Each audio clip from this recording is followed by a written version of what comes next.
In this video, we head out on our RV on a road trip to St. Louis, Missouri. There I do a few RV repairs before we continue on to Chicago, where I have a major breakdown. We had spent the previous 3 nights finding all there is to do and see in Branson, Missouri. It takes a few minutes to get the RV ready to go, including things like pulling in the slides, raising the leveling jacks,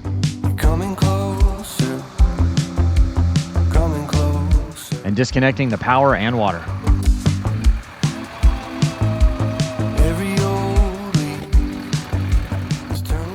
So what were your thoughts on Branson? I love Branson, and I'm ready to retire here tomorrow. Well, wait about 20 years, then retire here. I think I'm ready now. I mean, honestly, we had more fun here than I thought we would. There's some cool stuff to do. There is no, this town shuts down at 10 p.m. So if you're looking to go party till 2 a.m., that's not happening. I imagine most of our audience doesn't want to do that anyway. Yeah. But it's not like we did. I mean, we could have gone out to a bar after. All the shows end at 10 o'clock, and we just went home after that, so. Yeah. I think they have some bars, though. We just didn't check them out. Yeah, but anyway. There's no nightclub. If you're looking for the club, it's not Vegas. Yeah. All right, we got about 4 hours to go to St. Louis today. We were going to spend 2 nights there, but we had to spend an extra night here because which is good. I liked spending the extra night here anyway. Mm-hmm. But, and that, I say the Reza, illusionist guys we saw last night, it was pretty cool. It was very impressive. Yeah. It was very impressive. I guess I can't say too much bad about it. I felt he was trying to do the Chris Angel thing too much, but, but the look and all that. It's just the shtick. That's what they all do, right? Yeah, I was thinking about when we were driving home last night. I mean, it kind of worked for him. It did work for him. I mean, how else would he... what else would he do? What other character would he play? Yeah. All right. So 1 night in St. Louis, then we're headed to Chicago for a couple nights, and then up to Michigan. So you ready? I'm ready. The campgrounds at Branson are really nice, but pretty tight getting in and out.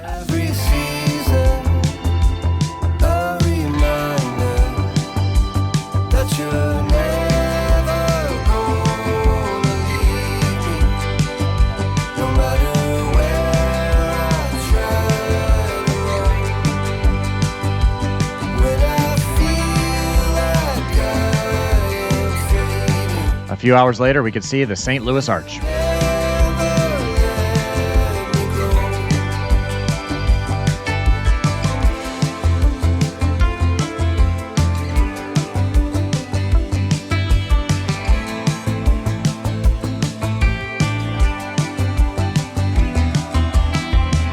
We're here. St. Louis. Made it. The RV park doesn't compare to Branson. The one there was so beautiful, and this is more of a parking lot, but we're here. I think it's going to do the job.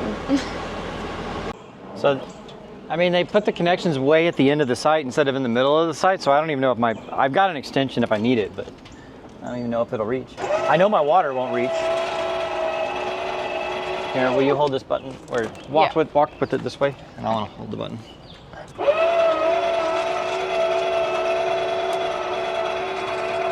A little bit of a walk. I mean, a foot short. Oh, we need to. I got an extension. But you could back up a little bit, right? Yeah, but I'm already kind of in the road here, slightly. Yeah, I wouldn't really want to back up anymore. Then I'd definitely be in the road. Yeah. I've got an extension cord. It's fine.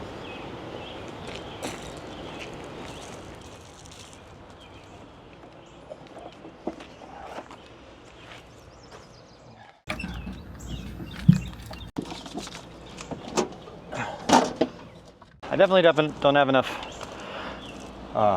toilet hose to go down there, but I think I might have enough water hose. Yeah, I definitely do. All right, good. Woo! All right, we are gonna head into dinner. We're not gonna really have much time to do anything in St. Louis because we spent an extra day in Branson, but let's go have dinner anyway. You look good in your helmet. I know, I love that you waited to record until it was on and I was ready to go. So we're just across the river in Illinois, and there's not much built over here, so we're gonna head across over in St. Louis.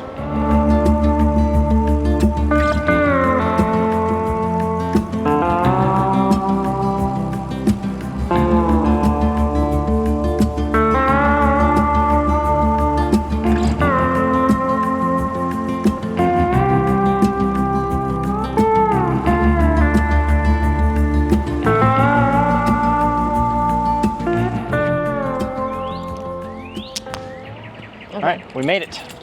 Let's do this.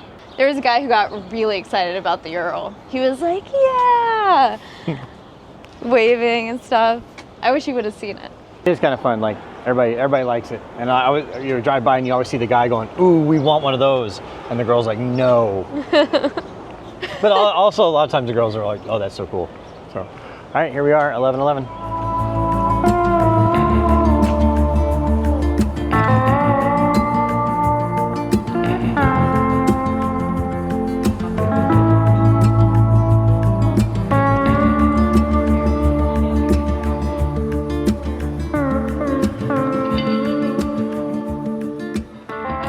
All right, forgot to grab the camera and start filming this morning, but so there's an automatic transfer switch that transfers power between, shore power, which is, hooked up to the grid, or the generator power, and that has not been transferring power to the generator. So what I've done is I've disconnected all my wiring here for my AC, that's the 120, 240 volts, and I have taken out the old transfer switch, and I got a new one right here, and I'm just installing it. So first thing I did is I turned the breaker off to the shore power and then unplugged it to make sure nobody just happened to walk by and turn it on. And then I used my multimeter right here, and I just double checked that all the connections were dead. There's no power coming to anything, so I didn't shock myself when I took it apart. And then what I did is I took pictures before I disconnected everything so that I can put it back together exactly the same way. It's always a good idea to take pictures. So I've disconnected the wiring, and now I will install the new unit and reconnect the wires and see what happens. All right, well, I got everything hooked back up, so I'm gonna plug everything in. Hopefully I don't burn down my RV. I don't see any. So I'm gonna go in and check my power on the inside, make sure it's all good. All right, that is a good sign. All the power's working and everything. I'm gonna go shut off the shore power, and then I'll start my generator, and hopefully it's working.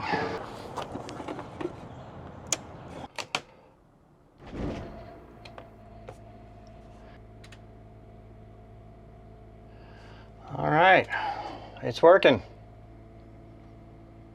All right. That was the problem. I'm happy that fixed it. So it was about 300 bucks for the new part, and that fixed it. So I'll close everything up out there, and then it's time to get moving. Oh, yeah, sorry. Amanda had to fly home today, this morning.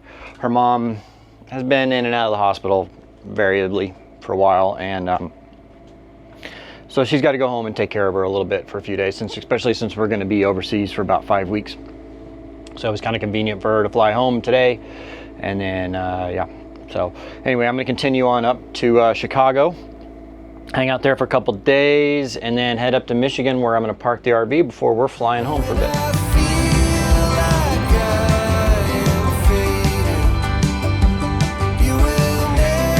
Chicago doesn't really have any RV parks, but what they do have is a parking lot where you can dry camp for a fee overnight. It's actually right across the highway from the lake and fairly close to downtown. It may not be the prettiest place or have any amenities, but it is convenient.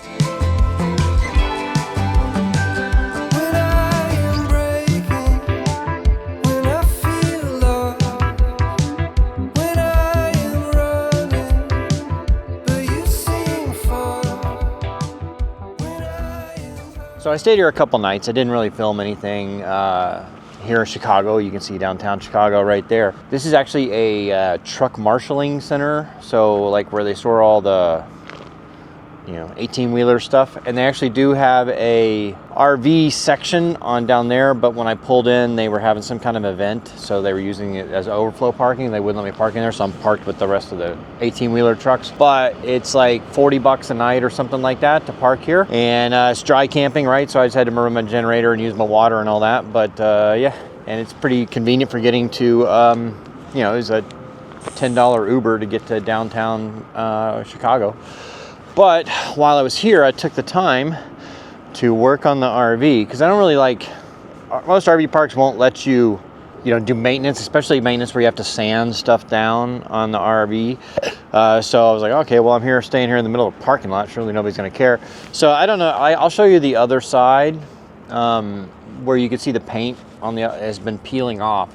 So what I did is I got this wrap, and I wrapped the sections that have the peeling paint, and it's pretty cool. I think it looks pretty good. I think I might add some so I do have some different colored wraps, so I might add some kind of graphic looking things. You can see all the little loopy swirly things. I might add something like that to kind of break it up a little, but I think it looks a lot better than it did before. I would have liked to have done them horizontal because you could see less seams, because you can see the seams the way it is now, but I think it still looks fine.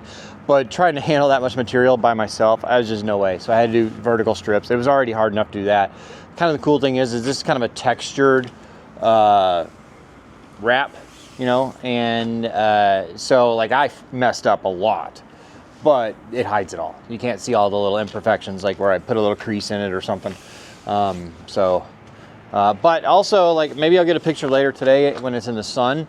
It's reflective, so right now it's in shadow, but you'd see sparkles and stuff like that. So I think it looks kind of cool. Well, I had the engine warming up. It sounded fine. Everything was good. Checked the oil. All that's good. I just sat in the seat to get ready to go, and the engine started running rough and blowing a little smoke out the exhaust. So I turned it off for a little bit, tried it again. It was doing the same thing. I didn't want to risk driving like that because I don't know what the problem is. So I called a mobile mechanic. He's on his way. He should be here in about another 30 minutes or so. But yeah, it's gonna be expensive because mobile mechanics, especially on big trucks like this, are kind of pricey.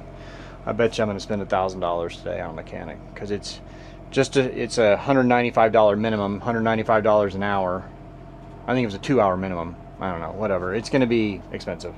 So, and that's if it's something easy to fix, which who knows? Maybe who knows? All right, well, I brought the RV. Luckily, it was drivable, but not very well. It was a lot of smoke in the exhaust, and I'm not sure exactly what's going on with it. The mobile mechanic I brought out couldn't fix it. He said it's a fuel-related issue, but the fuel controller. But so brought it here to the Trans-Chicago Truck Group. Really nice guys here, actually. They work on Freightliner stuff, and so this has a Freightliner chassis with a Cummins engine, so these guys will help me out with it. The only issue is that it's real expensive. So they normally charge $200 an hour for mechanics on the semi trucks, the 18-wheelers, and they charge $300 an hour on RVs because, well, it's just more of a pain in the ass. So I'm not looking forward to this bill. I mean, depending on what it is, even 5 hours, it's gonna be $1,500. That's just labor, and it might. Who knows how much, it could be $3,000 in labor and then plus parts and all that. So we'll see, but it is what it is. Anyway, but luckily I was able to get it here and they were able to fit me in, and thankfully the nice guys at Trans-Chicago Truck Group were allowing me to leave not only my RV here before they work on it, but my trailer too. So I got it locked up. Really helpful. Otherwise I was going to be scrambling trying to figure out where I can store the trailer and all that.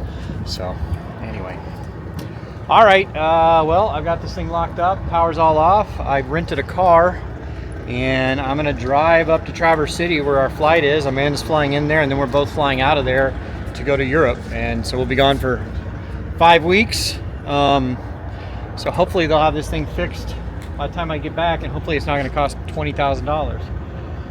I'm real scared of that. If it's something major with that engine, that's real expensive. All right, I'm gonna get moving. Make sure you're subscribed to the channel. In the next series of videos, we rented a camper van in Italy for 3 weeks and roamed all over the Italian countryside. It was a pretty great trip, and we're excited to share it to you. So make sure you're subscribed and click the bell to get notified when we post our next video from Italy. Well, Merry Christmas, everyone. Thanks for tuning in. So if you didn't know, we have another channel called Sailing Doodles, where we sail all around the world, different boats all over the place. And we have a Sailing Doodles Navy for that, some channel memberships and things. And we decided to kind of combine everything into one group. So now if you subscribe to the Glamping Doodles crew, you get access to the Sailing Doodles crew, and you get the early access to the videos, behind the scenes videos, the raw updates. We've had a couple of big things we've announced lately that they've got access to that aren't public yet. So head over to the link in the description at sailingdoodles.podia.com, and you can sign up today and join the crew, join the Doodles crew. And you get early access to the videos, lots of other perks. You get other perks like you get access to our sailing school, our webinars, and we have some maintenance classes and stuff like that. So check it out, sailingdoodles.podia.com, or click the link in the description.